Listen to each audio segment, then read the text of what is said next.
Good day, mga kayang master, eto na ang susunod na kabanata ni Mr. Daryl Darby pero bago ang lahat pa-like and share and subscribe ang ating channel, at pindutin ang notification bell para lagi kayong updated sa lahat ng kabanata, at eto na rin ang full chapter ni Mr. Daryl Darby kaya abang-abang na lang po sa iba pang mga kabanata. Marami pong salamat.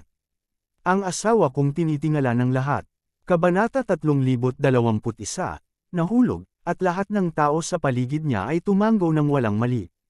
Sa sandaling ito, lihim na huminga si Daryl ng maluwag, at binigyan siya Jackson ng isang nagpapasalamat na hitsura. Karapat-dapat siyang maging pinuno ng unang sekta sa Mist Lauren Continent, napakatindi matuwid.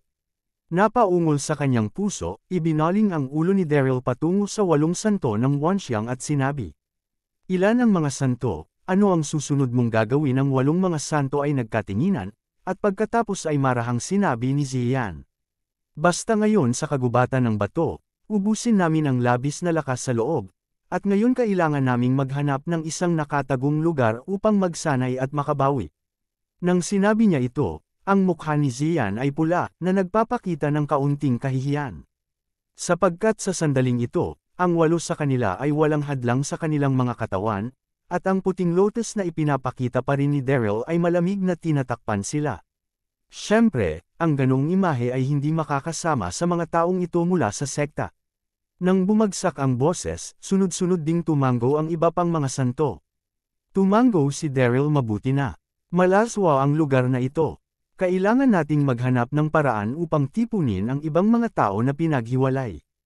Pinag-uusapan kung saan, palaging hindi naiintindihan ng mga pangunahing sekta na ito, ang kanyang sarili, at ayaw ni Daryl na makasama sila mula sa kaibuturan ng kanyang puso, ngunit alang-alang sa kontinente ng Gyosho, huwag mag-alala tungkol dito. Pagkatapos ng lahat, ang mga taong na-trap dito ay pawang mga tanyag na sekta na master sa mainland continent. Kapag wala na silang magawa, ang buong mga ilog at lawa ng mainland continent ay kumpletong matatapos. Kumuha muna tayo ng isang hakbang, maghintay hanggang sa makuha natin muli ang ating lakas, at pagkatapos ay sumali sa iyo. Kinagat ni Ziyan ang kanyang labi at sinabing, binati ang iba pang mga santo, at sa ilalim ng takip ng malamig na apoy ni Daryl ang baylihan, mabilis siyang umalis patungo ang distansya. Sa isang iglap lang ng mata, nawala ang 8 santo. Cough! Nang makita ang 8 mga santo na umalis, si Daryl ay nakahinga ng maluwag at umupo bigla sa lupa. Simula-mula sa gubat na bato, hinimok ni Daryl si Bailian Lengwo na protektahan ang 8 santo. Nang makita ang eksenang ito, 12-dosenang mga sect masters ang lahat ay natigilan. Sa susunod na segundo, humakbang si Su Shengfei at sinigawan si Daryl. "Daryl, ano ang ginagawa ng 8 santo?" Kasabay nito, ang lahat ay tumingin kay Daryl, naghihintay ng kanyang sagot. Ang 8 santo ay may mahahalagang bagay na dapat gawin. Magaan ang pagtugon ni Daryl. Iniwasan ng 8 santo ang mga taong ito dahil hindi sila nagtakip. Paano makakasama sa bagay na ito ang reputasyon ng 9 na langit na mga banal? Ang Diyos ay mahiwaga at lihim, dapat mayroong problema. Si Su Shengfei ay patuloy na sumisigaw sa isang walang patawad na pamamaraan.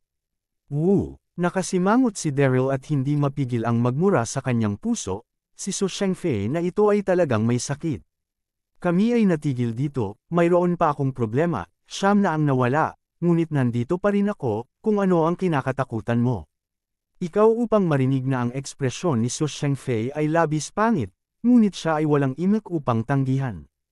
"Okay." Sa sandaling ito, sinabi ni Quincy, "Huwag kang maingay, lahat ay pagod, maghanap muna ng lugar na mapagpapahingahan, at pagkatapos ay mag-isip ng isang paraan upang makahanap ng iba." Nang bumagsak ang boses, sumulyap si Quincy kay Daryl, at pagkatapos ay lumakad patungo sa isang lambak na hindi kalayuan. Si Quincy ay ang panganay na prinsesa ng Southern Cloud Continent. Puno siya ng kagandahang kilos at prestihiyo. Sa isang iglap, sumunod ang lahat. Mapait na ngumiti si Daryl at sumunod sa likuran. Kabanata 3022. Hindi nagtagal, nang makarating kami sa lambak, Quincy at lahat ay guminhawa.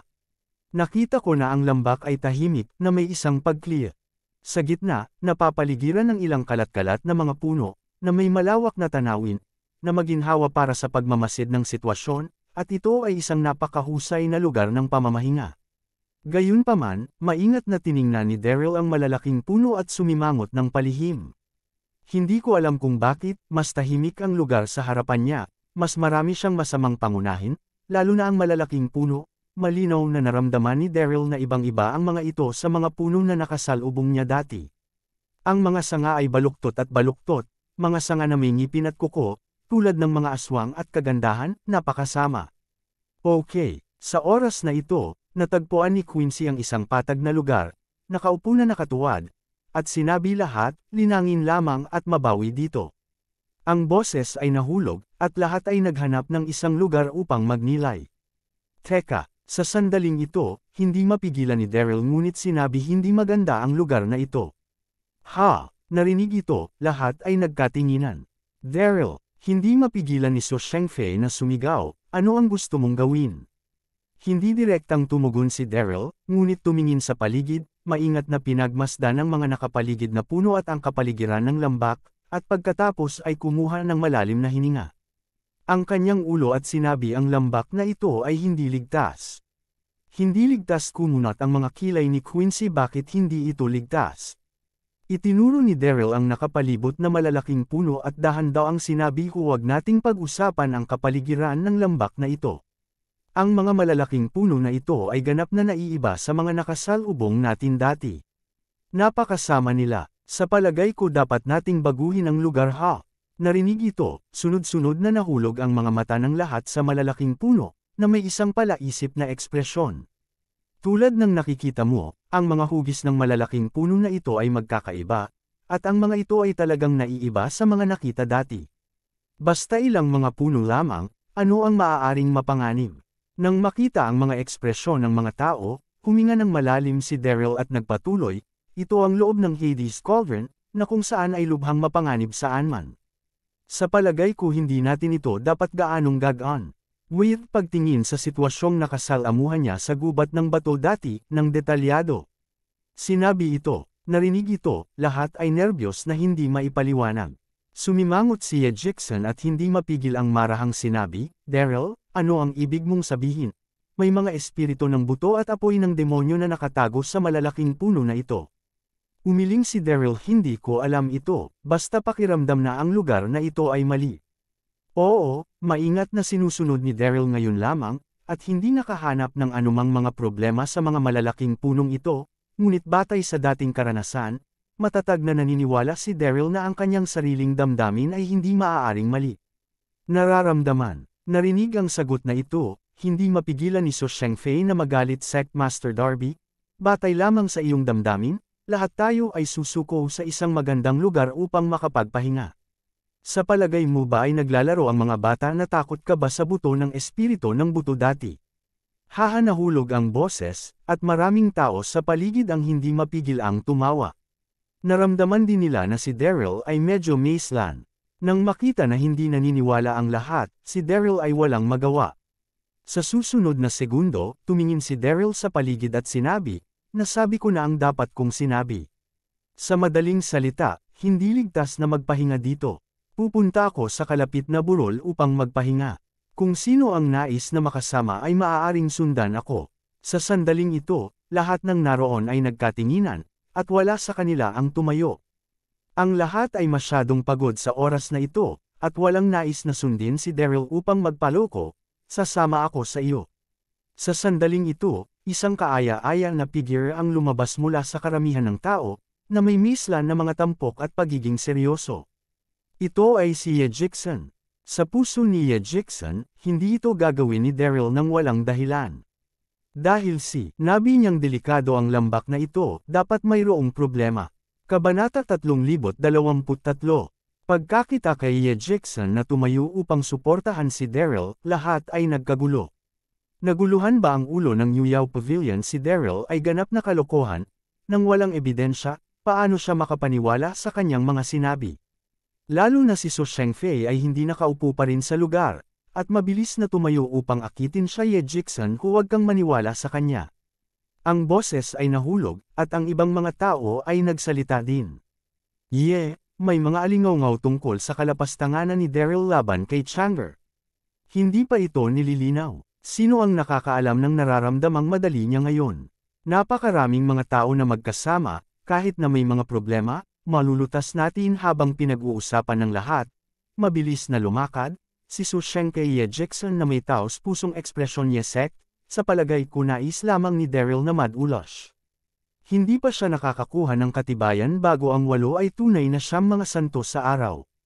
Hayaan mo na lang ang mga tao na umalis, at ngayon ay gumawa ng isang dahilan na nais na tumakbo. Habang nagsasalita, sumulyap si Sushenke kay Daryl ng mapanghamak. Si Jackson ay kanyang sariling diyosa, paano siya makakasama sa iyo? Nang bumagsak ang boses, maraming tao sa paligid ang sunod-sunod na tumango. Oo, si Daryl ay sadyang nag-alarma, dapat mayroong pagsasabuatan. Hindi tayo maloloko narinig ito, biglang nagalit si Daryl, mabait akong nagpapaalala sa iyo, ngunit ako ay itinuring bilang isang asno sa atay at baga. Kalimutan mo, kumusta ang iyong pag-ibig? Sa pag-iisip tungkol dito, binigyan ni Daryl ng malamig na tingin si Sushenke. Malinaw ko nang sinabi, naniniwala ka o hindi, ngunit may talagang nangyayari pagdating ng oras, huwag kang umiyak at magmakaawa sa akin na iligtas kita. Ano narinig ito? Ang lahat ay nagulat ng ilang sandali, at pagkatapos ay ninisyon. Hindi mapigilan ni Sushenke na sumigaw, okay, Daryl, huwag kang magpanggap, hindi tayo tanga. Hindi nag-abala si Daryl na pansinin siya, tumalikod at lumakad patungo sa burol na hindi kalayuan. Nag-atubili si Jackson at mabilis na sumunod. Sa totoo lang, si Yeji ay may pag-aalinlangan sa kanyang puso, ngunit sa huli ay pinili niyang maniwala kay Daryl. Teka, sa sandaling ito, nagmamadali si Quincy upang abutin, na may magandang mukha, nang walang kahit kaunting pagbabago-bago, at sinabi kay Daryl susundan din kita. Tulad ng sinabi niya, binaling ng ulo ni Quincy at sumugod pabalik. Sinabi niya sa ibang mga tao magpahinga ka rito, pagtingin ko kay Daryl. Tulad ng Sushenke, si Quincy ay hindi naniniwala kay Daryl. Sinundan niya sa oras na ito upang maiwasan ang pagtakas ni Daryl. Hahanang makita ang hindi nagtitiwala na mukha ni Quincy, ngumiti si Daryl at hindi masyadong sinabi. Ilang minuto ang lumipas, si Daryl at ang tatlo ay dumating sa burol na hindi kalayuan, at nakita nila na mayroong isang yungib sa burol. Oh, pagkakita sa kuweba, nagpakita si Daryl ng kaunting ngiti. Una siyang lumakad at sinabi na may damdamin ang lugar na ito ay nakakatiyak pa rin. Sa pamamagitan ni Tuyufeng. Ngunit sa sandaling ito, si Quincy, na nakatayo sa pasukan ng yungib, ay malamig na sinabi. Lumabas ka at magpahinga sa labas ng pasukan ng yungib. Malamig ang kanyang tono, walang pag-aalinlangan. Bakit sumimangot si Daryl? Kinahihit ni Quincy ang kanyang ulo at sumulyap kay Jackson, at nagpatuloy ako rin ang pinuno ni Jackson, at lahat ako ay isang babae. Paano ako makakapahinga sa yungib sa iyo? Kung malampasan mo ito, paano mo dapat pag-usapan tungkol sa mga ilog at lawa? Si Jackson, nakatabi niya, ay may mukha din. Mahiyain, damn it, labis na ikinagalit ni Daryl. Halatang ipinanukala niyang magpahinga sa burol, at yung yungib na natagpuan niya, ngunit ngayon ay nais niyang magpahinga sa labas. Anong uri ng katotohanan ito gayon din, huwag mo ring isiping tumakas. Sa oras na ito, malamig na sinabi ni Quincy. Kabanata 3024, si Daryl ay walang magawa, tumango, at lumakad sa labas ng yungib upang magnilay-nilay. Sa parehong oras, ang puso ko ay masyadong nasasakal. Ang Quincy na ito ay dating inihayag sa mundo at kinansela ang kontrata ng kasal sa kanyang sarili, ngunit ngayon ay nagdududa siya sa kanyang sarili saan man, talaga, iniisip, hindi rin nag-abala si Daryl na alagaan ito, at sinimulang ipikit at pinakalma ang kanyang isip. Hindi ko alam kung gaano katagal, si Daryl ay nagising. Sa loob ng kuweba, nagsimula ring magnilay at makabawi si Quincy. Ngunit si Jackson ay puno ng pag-usisa, at hindi mapigil ang tanungin si Daryl sa labas ng yungib. Daryl, mapanganib ba ang lambak sa ibaba bilang pinuno ng Yuyao Pavilion? Nababahala si Jackson sa ilang mga kakaibang sekta. Alam din niya ng kaunti tungkol sa iba't ibang sining, ngunit hindi niya makita kung ano ang mali sa mga malalaking puno na iyon. Kailangan mong maniwala sa akin. Nakangiting tugon ni Daryl. Mahabang libong mga salita ay hindi mapigil ang mangutya ang linya ng hangin sa bundok, hindi mo tinutuya. At totoo lang, sadya mong niloko ang lahat, sa huli kung ano ang layunin, hanggang sa oras na iyon, si Quincy ay hindi pa rin naniniwala kay Daryl, sa pag-aakalang siya ay alarma. Nararamdamang pagtatanong ni Quincy, binuka ni Daryl ang kanyang bibig. Hindi niya alam kung paano magsalita sandali, kaya't wala siyang imek. Woo! Gayunpaman, sa oras na ito, nakarinig ako ng isang kaguluhan na nagmumula sa lambak sa ibaba. Oo naman, tama ako. Mabilis na tumayo si Daryl, tumingin patungo sa lambak sa ibaba, at natigilan. Sa parehong oras, sina Quincy at Ye Jackson ay nagmamadali ding lumabas ng yungib. Nang makita ang sitwasyon sa lambak, nanginginig ang kanilang mga katawan. Nakita ko na ang isang itim na ulap ay tumaas sa lambak. Sa itim na ambon, maraming mga itim na anino ang mabilis na nakakulong, 12 ng mga masters ng sekta ang nakikipaglaban-laban sa mga itim na anino na ito, napakalakas. Nang makita ang sitwasyong ito, nanginginig ang katawan ni Quincy, at lihim siyang nabigla. Talagang tinamaan ito ni Daryl, ang lambak na iyon ay talagang hindi ligtas. Ngunit, ano ang mga anino na iyon at saan sila nagmula? Bilasan mo at tumulong ka. Sa sandaling ito, nanguna si Daryl sa reaksyon, at pagkatapos ng pagpindot sa isang salita, mabilis na sumugod ang tao patungo sa lambak. Nagkatinginan sina Quincy at Ye Jackson at mabilis na sumunod, his. Pagdating ko sa lambak, kitang-kita ko ang sitwasyon sa harap ko. Kung si Daryl o Quincy, hindi nila mapigil ang huminga sa hangin. Nakita ko na ang madilim na mga anino sa itim na hamog ay ilang mga masasamang hayop. Ang buong katawan ay maitim, na nagpapaalala na sila ay katulad ng mga lobo at aso, ngunit may 3 mata sila. Ang bawat isa sa kanila ay nagniningning sa ilaw ng mga masasamang espiritu, at isa ng isa ay kasing bilis ng kidlat. Daan-daang mga hayop na ito, sa mga pangkat, patuloy na umaatake kay Su Shengfei at iba pa. Si Su Shengfei at ang iba pa ay pawang panik at nagtutulungan sa bawat isa upang labanan. Gayunpaman, maraming iba pa ang nasugatan, sumisigaw at sumisigaw. Ito ay isang tahimik na lambak, at biglang naging isang impyerno. Ito ba ay impyerno na aso sa wakas? Nagreaksyon si Daryl, gulat na gulat sa kanyang puso. Sa pagsasalita tungkol dito, orihinal na hindi alam ni Daryl ang Hell Demon Dog. Nang siya ay nasa Shylan, sinabi sa kanya ni Zian sapagkat ito ang puwang ng Hades Cauldron, at maraming masasamang bagay dito, kabilang ang Hell Demon Dog. Sa oras na iyon, matapos malaman ito ni Daryl, hindi niya ito sineryoso, ngunit hindi niya inaasahan na babangga niya ito sa lalong madaling panahon. Pagkatapos, tiningnan ni Daryl ang malalaking puno sa paligid. Kahit nahiwalay siya ng itim na ulap, kitang-kita ni Daryl na may isang butas na nakalantad sa tuktok ng mga puno ng malalaking puno na iyon. Malinaw na, ang mga asong impyerno na ito ay nakatago sa ball. Sina Quincy at Ye Jackson sa tabi nila ay hindi rin maipaliwanag na gulat, hindi alam ang gagawin. Daryl, sa sandaling ito, si Quincy ay medyo balisa, at hindi mapigil ang sinabi. Ano ang gagawin? Pumasok ka at tulungan sila. Sa pamamagitan nito, si Quincy ay susugod na sana. Dali-daling pinigilan siya ni Daryl ng seryosong mukha. Huwag kang magmadali. Ito ay mga asong impyerno, napakasama nila. Kabanata 3025. Helldog narinig ito, nanginginig ang puso ni Quincy. Nararamdaman lamang niya na mahina ang kanyang mga binti, at hindi siya naglakas loob na kumilos ng madali. Sa sandaling ito, huminga ng malalim si Daryl at sumigaw sa mga taong nakulong. Kailangan mong maghanap ng paraan upang mabilis na lumabas. Napansin ni Daryl na ang lugar na napapaligiran ng malalaking puno na ito ay ang saklaw ng mga aktibidad ng mga asong impyerno na ito. Hanggat nagmamadali sila palabas sa saklaw na ito, ligtas sila. Ha! Narinig ang mga salita ni Daryl, maraming tao ang nagulat at nahihiya. Tama si Daryl noon, talagang may problema ang lambak na ito. Ngunit ang mga taong katulad ko ay pinagtawanan siya dati. Akala ko, lahat ay nakikipagtulungan sa bawat isa at sinubukang sumabog, ngunit maraming mga Hell Demon Dog sa paligid, daan-daang mga ito. Ang bawat isa ay sumubok ng maraming beses, ngunit lahat sila ay nabigo. Ilang sandali, sila ay nagpapanik. Ano ang dapat kong gawin, mamamatay ba ako dito? Ayokong mamatay. Sa gulat, maraming tao ang desperado. Nang makita ito, si Quincy ay kumunat ang noo at balakid, Daryl, mag-isip ka ng paraan. Ikaw ang prinsesa ng South Cloud Continent na may mataas na prestihiyo.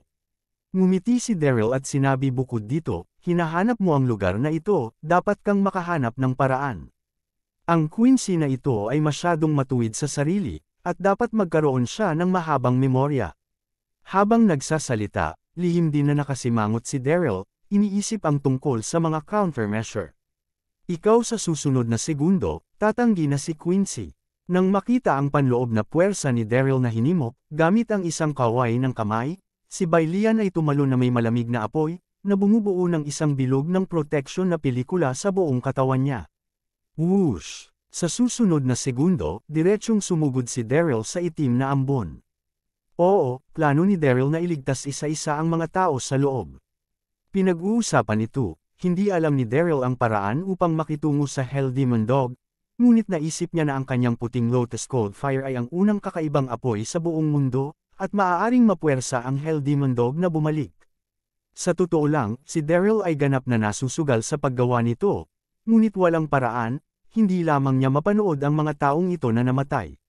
Sandaling ito, nang makita si Daryl na nagmamadaling pumasok, maraming mga Hell Demon Dogs, ang agad na pumapaligid sa kanila, at ang kanilang tatlong mata ay nagniningning ng mga pulang-pulang masamang ilaw, yumangal, at kumakagat kay Daryl.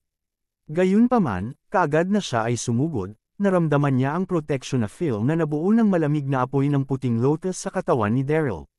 Ang mga Hell Demon Dogs na ito ay nakaramdam ng panganib at mabilis na nagkalat. Nang makita ang sitwasyong ito, ngumiti si Daryl at lihim na nagalak. Gumagana talaga ang pamamaraang ito. Natuwa, hinawakan ni Daryl ang dalawang tao gamit ang isang kamay, sumugod sa itim na ambon, at pagkatapos ay bumalik upang iligtas ang iba pa. Wala pang isang minuto, naligtas ni Daryl ang higit sa kalahati. Sa huli, si Su Shengfei lamang ang natrap sa loob. Cough! Ngunit sa sandaling ito, nakaupo si Daryl sa lupa kasama ang kanyang puwet at pinunasan ng pawis sa kanyang mukha. Pagod na pagod ako, pahinga ka. O Sectmaster Darby, tulong, natrap pa rin ako.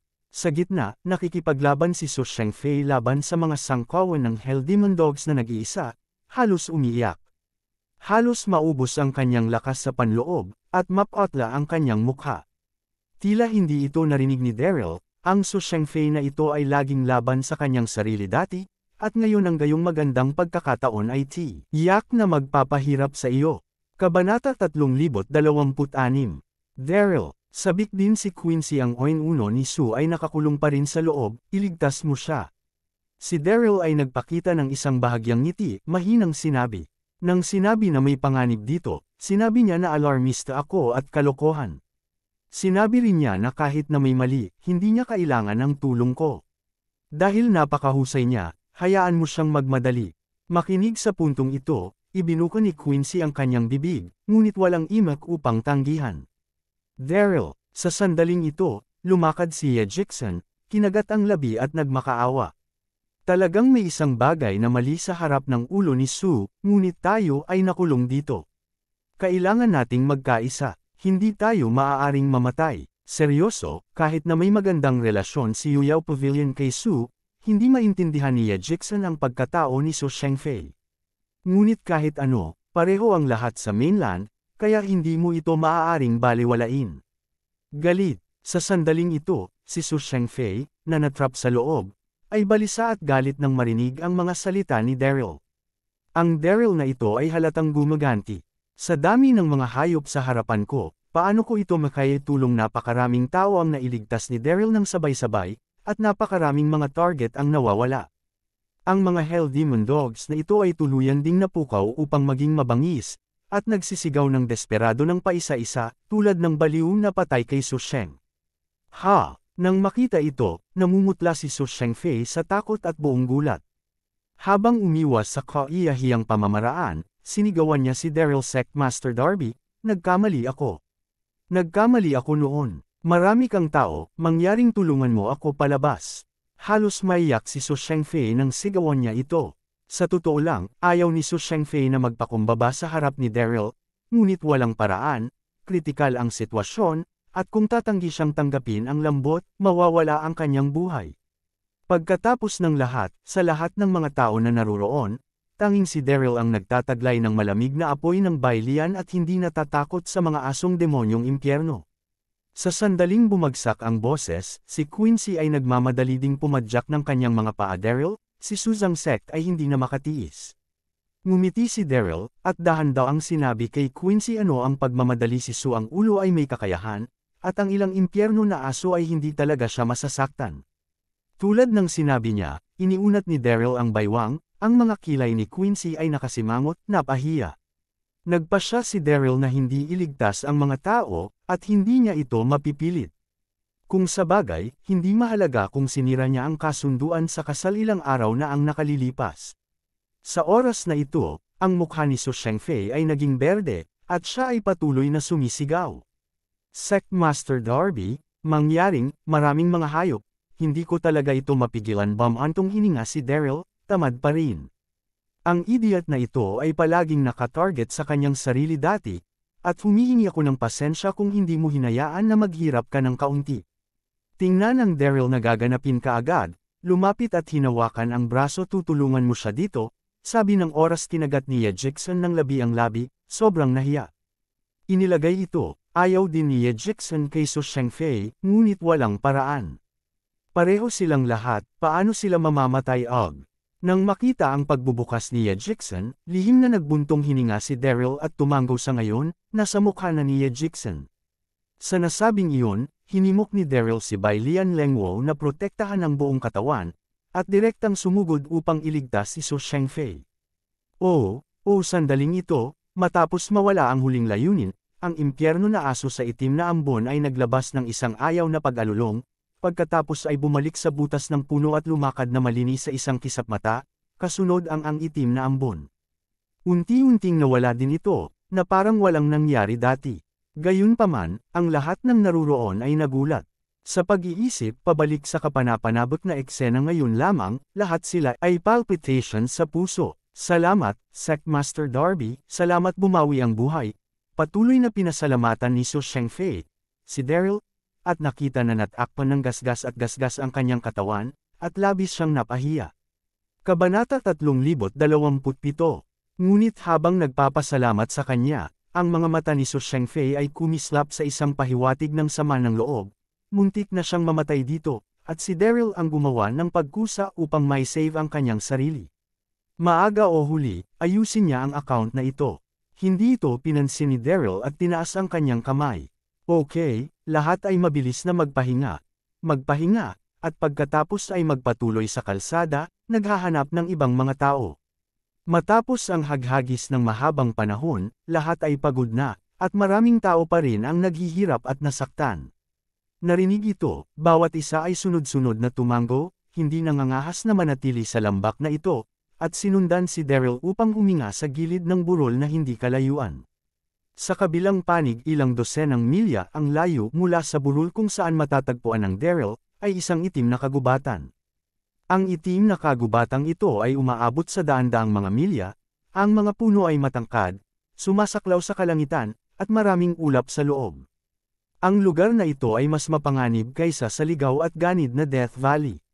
Sa oras na ito, higit sa isang dosenang mga numero ang dahan-daw ang samisulong sa itim na kagubatang ito. Nakita ko na maraming pamilyar na figure, Sarah, Andy at iba pang mga masters ng sekta. Dahil sinipsip sa kaldero ng Pluto, nagpanik si Sarah noong una, ngunit hindi nagtagal ay nasagasaan si Andy. Matapos ang pagpupulong, sila ay lumakad sa isa't isa, at pagkatapos ay nasagasaan ang iba pang mga kasama. Si Sarah, Andy at iba pa ay handa nang maghanap ng paraan upang umalis sa kagubatang ito bago maghanap ng iba. Matapos maglakad saglit, biglang huminto si Andy sa kanyang harapan. Kasabay nito, ang lahat ay tumingin sa unahan, nakasimangot. Big Brother Andy, anong problema? Nagmamadaling umakyat si Sarah at nagtanong. Nang makilala ko si Andy dati, alam kong kaibigan siya ng aking panganay na kapatid, kaya tinanggal ni Sarah ang disguise at bumalik sa kanyang orihinal na form. Kakaiba ang harapan. Same time na tugon ni Andy. Mabilis na sinundan ni Sara ang tingin ng lahat, at natigilan agad. Nakita ko ang isang bilog na mga bato na nakatayo sa kakahuyan. Ang mga steles na ito ay hindi alam kung ano ang mga material. Madilim at may kintab, at ang ibabaw ay kasing kinis ng isang salamin, napakakaiba. Paanong may mga monumentong bato dito pagkalipas ng ilang segundo? Bumagal ang Sara at hindi mapigil ang marahang sinabi. Dapat mayroong mga salita sa ordinaryong mga tabletang bato, ngunit walang salita sa kanila at, kaya makinis, parang salamin. Habang nagsasalita, si Sara ay lumakad ng nagtataka. Pumunta ka, tingnan mo. Kasabay nito, hindi mapigil ang maglakad ni Andy at iba pa. Nang makarating sila sa harap ng mga tabletang bato na ito, natuklasan ng lahat na ang ibabaw ng mga tabletang bato na ito ay napakamakinis, parang isang salamin. Ilang sandali, lahat ay tumingin sa kanilang sarili sa salamin na bato at nagtaka. Para saan ginagamit ang mga steles na ito lahat? Sa sandaling ito biglang sumimangot si Andy, at sinabi, lahat, umalis ka dito. Medyo masama ang ekspresyon ni Andy sa oras na ito. Malinaw na naramdaman niya na may kakaiba sa monumentong bato sa harap. Ang lakas ng tao ay dahan-dahang kumalat, at sa ilalim ng impluwensya ng kapangyarihang ito, pagod na pagod ang buong katawan na hindi niya masabi, at kahit kaunting lakas ay hindi ito makaya.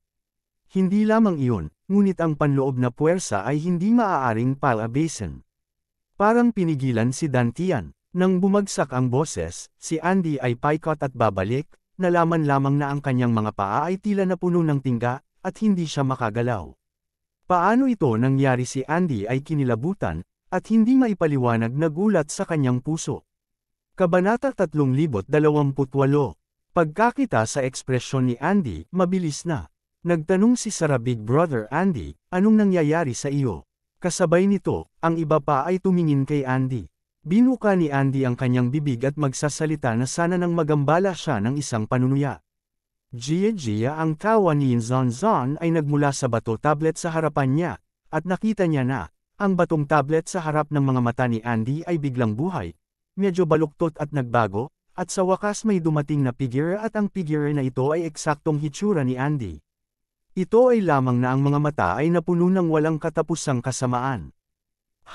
Nakikita ang eksenang ito, maging si Andy, Sara at iba pa, ang kanilang mga ekspresyon ay nagbago ng husto at laking gulat. Ang isang mabuting monumento ng bato ay biglang naging isang tao, at kamukha pa rin ni Andy. Kung hindi mo ito nakita gamit ang iyong sariling mga mata, sino ang maglakas loob na maniwala dito? Ikaw sa wakas, nagreaksyon si Andy, nakatingin sa peking sarili sa harap niya, at hindi mapigil ang magtanong. Ano ako hoy, ang pangalan ko ay Salaming Demonyo, but now, I am with you. Ang ibang partido ay masamang ngumiti. Salamin ng mahika narinig ito, naramdaman ni Andy na ang utak niya ay umuugong at nagpapanik na hindi maipaliwanag. Ang demonyo ng salamin ay ang panloob na puwang ng Pluto Cauldron. Ito ay isang espesyal na pagkakaroon na pinalaki ng walang katapusang masamang espiritu. Gusto nilang maging isang monumento ng bato. Kapag may lumapit, magiging katulad sila ng ibang tao pagkatapos tumingin sa salamin. Ikaw ay masamang manggagawa ng masama, nais mong palitan ako, galit na galit si Andy. Matitig na nakatitig sa salamin na demonyo sa harap niya, at akitin ang kanyang panloob na paglaban na labanan.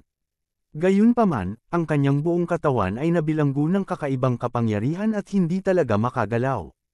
Sa parehong oras, si Sara at ang iba pa ay natakot at nagalit, at nais na sumugod upang harapin ang demonyong imaheng ito ng salamin. Gayunpaman, sa kanilang pagtataka, hindi rin sila makakilos. Bakit hindi na ako makagalaw? Ako rin Bazang, tulad ng sinabi niya. Ang lahat sa Sara ay nabigla nang matuklasan na ang bato na monumento sa harap niya ay mabilis na nagbago at umikot, at sa wakas ay naging kanyang sariling hitsura. Malinaw na, ang bawat monumento ng bato ay isang demonyo ng salamin, at ang mga demonyong salamin na ito ay naging mga taong Sara. Sa sandaling ito, ang nangungunang demonyo ng salamin ay tumawa ng matagumpay, sa wakas ay naging isang form ng tao. Narinig ko na maraming mga tao dito. Makipaglaro tayo sa kanila. Nang bumagsak ang boses, isang dosenang salamin itinali ng mga demonyo sina Andy, Sara at ang iba pa sa isang malaking limang bulaklak, pagkatapos ay pinalamanan ito sa isang kalapit na yungib, at pagkatapos ay nawala sa itim na ulap. Sa kabilang panig, matapos magpahinga ng ilang oras sina Daryl at Quincy sa tabi ng burol, nagpatuloy silang galugarin ang paligid, naghahanap ng iba pang mga kasama sa mga ilog at lawa. Marami sa mga Hell Demon Dog na nakasalubong sa lambak ay nasugatan, ngunit wala sa kanila ang nasa panganib na mabuhay. Sa sandaling ito, may naisip si Jackson, at sinabi sa lahat ang sitwasyon na naranasan sa lambak bago pinatunayan na ang hula ni Daryl ay tama, kaya sa palagay ko, sa susunod na aksyon, sundin natin ang utos ni Daryl. Ang boses ay nahulog nagkatinginan ng bawat isa. Sa parehong oras, ang kanyang tingin ay hindi rin malay tumingin sa Quincy. Alam mo, si Quincy ay ang panganay na prinsesa ng South Cloud Continent, na may mataas na prestihiyo, kaya't ang lahat ay sumunod sa kanyang mga kaayusan dati, ngunit ngayon biglang nabago kay Daryl, natural na medyo mahirap. Ako nakikita ang lahat na higit na nakatingin sa kanya, mahigpit na kinagat ni Quincy ang kanyang labi at mahinang sinabi wala akong pakialam. Sinabi niya ito, kalmado si Quincy sa ibabaw, ngunit medyo hindi siya kumbinsido sa kanyang puso. Kailangang sundin ng prinsesa ang utos ni Daryl, kaya't talagang naalimpungatan siya. Ngunit walang paraan, talagang sinabi ni Daryl ang punto tungkol sa lambak ng bundok dati. Nang makita na si Quincy ang nanguna sa pagpapahayag ng kanyang saloobin, ang iba pa ay sunod-sunod ding tumango. Sige, dahil sinabi ng panganay na prinsesa, wala kaming pagtutol. Maraming tao ang hindi kumbinsido sa pagsasabi nito. Kabanata 329, lalo na si Su Shengfei, ay nagpanggap na labanan ang kawalan ng katarungan para kay Quincy hindi iyan tama. Dati, pinangunahan ng Princess Long ang lahat, ngayon ay pinalitan ito ni Daryl, kung sakali bago siya natapos magsalita, pinandilatan siya ni Jackson. Kung mayroon kang anumang mga komento, hindi mo na kailangang samahan kami. Ang Su Shengfei na ito ay talagang hindi alam ang mabuti o masama. Kung hindi para kay Daryl, matagal na sana siyang kukunin. Ang mga impyerno na aso na iyon ay napunit, at nakalimutan sila sa isang iglap. No comment, no comment. Hamiwas ng ngiti si Su Shengfei at mabilis na sinabi. Sinasabi iyon, si Su Shengfei ay nakaramdam ng labis na panibugho sa kanyang puso. Si Jackson ay kanyang sariling diyosa, ngunit tinutulungan niya si Daryl na magsalita, kaya bakit? Walang pakialam sa mga ito si Daryl, at ngumiti at sinabi dahil sa labis na pinagkakatiwalaan ako ng lahat, gagawin ko ang aking bahagi. Sa pamamagitan nito nanguna si Daryl sa paglakad pasulong. Ang bawat isa ay nagmadali upang makasabay. Hola, hindi ko alam kung gaano katagal siya naglalakad, at nang marating niya ang isang itim na marshland, biglang tumigil si Daryl, nanginginig ang puso niya. Nakita ko na mayroong higit sa 100 mga numero na nakulong sa latian na lupa na higit sa 100 metro ang layo. Kung titingnan ng mabuti, ito ay si Sarah, Andy at iba pa. Ha! Sa parehong oras, nakita rin ito ni Jackson at ng iba pa, at bigla silang nagulo. Pagkatapos ito tila na maging Sect Master Danzang. Sila ay nakulong sa putikan. Ang pagkabalisa talakayan ay dumating mula sa lahat ng tao, at Daryl ay isang maliit na balisa, iniisip tungkol sa mga paraan upang isave ang mga tao. Alam mo, ang kapaligiran na ito ay komplikado, at mahirap na makalabas dito kung hindi mo sinasadyang mahulog ito. Tulong, halika at iligtas kami. Sa sandaling ito lahat ng natigil sa lindol ay natagpuan si Daryl at iba pa at sunod-sunod na sumigaw. Sa sandaling ito, plano ni Daryl na sumugod, ngunit nang marinig niya ang sigaw ng kabilang partido, bigla siyang may naramdaman na may mali. Si Sarah at Andy, ang isa ay kanilang kapatid na babae, ang isa ay kanilang kapatid at kaibigan, nakikita nila na wala silang pangalan, patuloy lamang silang tumatawag para sa tulong. Bukod dito, napansin ni Daryl na ang mga taong ito na natrap sa quagmire ay puno ng isang masamang espiritu. Mabilis na, sa sandaling ito, Quincy hindi maaaring makatulong ito, at urged Daryl, sabihin pumunta at makatipid tao. Kaya marami sa mga parehong mga tao ay nakulong, at dapat silang ma-rescued. Kapag nahulog ang boses, hinihimok ni Quincy ang kanyang figure na magmadali upang isave ang mga tao. Sa parehong oras, handa rin si Jackson at iba pa na kumilos. Teka, ngunit sa sandaling ito, nakasimangot si Daryl at tumigil sa pagsabi huwag mo pa itong isave. Bakit natigilan si Quincy, nakakunot ang mga kilay? Huminga ng malalim si Daryl at gaanong sinabi hindi sila nanganganib sa buhay sa ngayon, huwag tayong kumilos ng mabilis. Ano narinig ito, lahat ng tao sa paligid ay labis na naguluhan. Napakaraming mga masters ng sekta ang sinipsip sa Pluto Ding, at ngayon ay nakakita na sila ng isang bahagi, at natigil pa rin sila, sa Swamp Quagmire, ngunit si Daryl ay hindi nagmamadali upang iligtas siya, ano ang kanyang puso. Pakiramdam ang hindi nasisiyahan ng mga tao, hindi nagsalita si Daryl, ngunit tahimik na pinagmasdan ang mga taong ito sa Quagmire. Kung titingnan mo ito, mas nararamdaman ni Daryl na mayroong problema. Malinaw na natuklasan ni Daryl na ang mga taong ito ay natrap sa Quagmire ay patuloy na umiiyak para sa tulong, ngunit walang gulat sa kanilang mga mukha. Sa halip, ang bawat mata ng bawat isa ay kumislap sa katusuhan, na parang inaasahan niya ang paglabas ng mga tao. Maaari bang ang mga taong ito ay kontrolado lahat sa pag-iisip tungkol dito? Mas maingat si Daryl at balak niyang magpatuloy na maghintay at makakita. Kabanata 330. Seryoso, si Sarah at Andy ay natrap, si Daryl ay mas balisa kaysa sa iba pa, ngunit alam din niya sa kanyang puso na ito ay nasa loob ng Pluto Ding, kung saan ang mga panganib ay saan man ingat ang lahat. Tama ang pakiramdam ni Daryl. Hindi sina Sarah, Andy at iba pa na natrap sa Swamp Quagmire, ngunit ang salamin ay imahe ng mga demonyo. Ang mga demonyong salamin na ito ay napakatuso, sadyang nagkukunwari na natrap dito, sinusubukang akitin, si Daryl at ang iba pa na pumasok, sa sandaling lumapit si Daryl at ang iba, ilulunsad nila ang isang sorpresa na atake. Nang makita na hindi sinasadya ni Daryl na iligtas ang mga tao, sabik si Quincy. Daryl, bakit hindi mo hayaang lahat ay iligtas ang mga tao? Nais mo bang panuurin silang nilamon ng kalabog? Habang nagsasalita, iniisip ni Quincy na puno ng hindi nasisiyahan ang Daryl na ito ay napakalupit, nakikita ang mga problema ng parehong tao, ngunit ayaw niyang tumulong. Orihinal, hinahangaan ko ang kanyang langit, ngunit ngayon ay tila tinignan ko talaga siya dati. Mapait na ngumiti si Daryl. Bilang pinakamatandang prinsesa ng Southern Cloud Continent, alam na alam niya. Bakit napakasimple ng kanyang pag-iisip? Malinaw na mayroong isang problema sa sitwasyon sa harap niya, ngunit hindi niya ito nakita. Sa pag-iisip tungkol dito, walang bahala na sinabi ni Daryl, teka. Naghihintay pa rin narinig ito, lahat ng tao sa paligid ay balisa. Ano ang ibig niyang sabihin? Nais mo bang sumuko ang lahat sa pagsadyap? Sa kasamaang palad, siya pa rin ang sect master ng Elysium Gate at nangangaral para sa pakinabang ng Geoshore Rivers at mga lawa, sa puntong ito lamang ng kamalayan Daryl. Sa wakas, hindi talaga napigilan ni Quincy, at sinisi niya alam ko na may mga alingaw-ngaw sa mundo na nilapastangan mo, si Changer, at lahat ng mga sekta ay inakusahan kayo at sa Elysium, kaya kayo ay lubos na hindi nasisiyahan, ngunit iisa ang bakuran ay isang bakuran.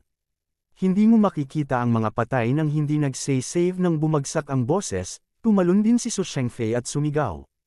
Iyon ay, Daryl, ikaw ay masyadong makitid ang isip. Kahit na ang iba ay hindi na-i-save, ililigtas mo rin ang iyong matuwid na kapatid na babae, pati na rin si Danzang. Sect Master, tama ba ang Sect Master na si Andy ng Danzang ay palaging sapat na katapat ng iyong kapatid? Ilang beses nang matulungan kang desperado, ngunit ngayon, wala kang pakialam sa kanya. Ito ba ay isang bagay ng tao? Nang sinabi niya ito, Su Shengfei ang kanyang mukha ay matuwid, ngunit ang kanyang mga mata ay kumislap sa kasiyahan ng paghihiganti. Fuck it! Ang Daryl na ito ay sadyang nagpahirap sa mga bagay para sa kanyang sarili dati, ngunit ngayon ang gayong magandang pagkakataon para makapaghiganti ay hindi mapalampas. Ang mga salita ni Su Shengfei ay naging sanhi upang tumanggo ang lahat. Kahit na si Ye Jixun ay hindi na nakatiis, at sinabi kay Daryl, i-save mo ang mga tao, nauubusan na ng oras at hindi ka makapag-interview. Nang makita na ang bawat isa ay hindi naniniwala sa kanyang sarili, si Daryl ay napakawalang magawa, at huminga ng malalim. Hindi sa ako ay makasarili. Maaari mong makita ng malinaw, ang Swamp Quagmire na ito ay ganap na naiiba mula sa karaniwang nakikita natin, baka may iba pang mga panganib na nakatago dito. Bukod dito, ang mga taong nakakulong na ito ay nababalutan ng mga masasamang espiritu.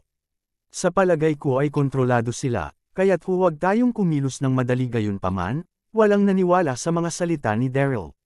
Ano ang kontrolado, hindi mo kailangang maghanap ng dahilan. Malakas na sinabi ni Su Shengfei. Si Quincy ay masyadong tamad upang magsalita ng walang kaparikan, okay, hindi mo kami ililigtas.